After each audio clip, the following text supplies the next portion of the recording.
स्वरचित लघु काव्य माता का कर्ज। रचयिता सविता दास, निवास जमशेदपुर से।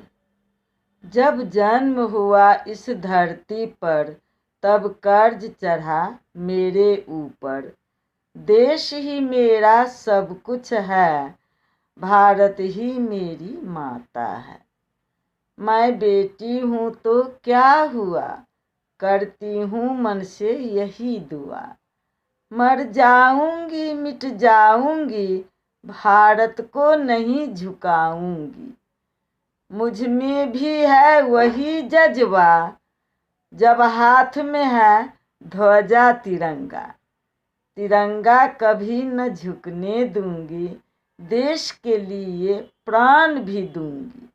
लड़ूंगी लड़ूंगी वीर जवानों जैसी, मैं भी हूँ उनके ही जैसी।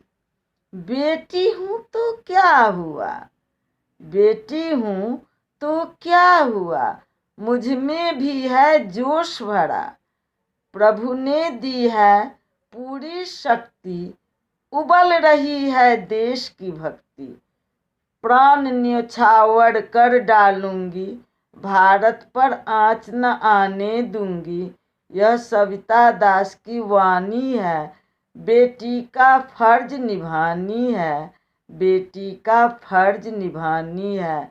देश ही मेरा सब कुछ है, भारत ही मेरी माता है। जय हिंद।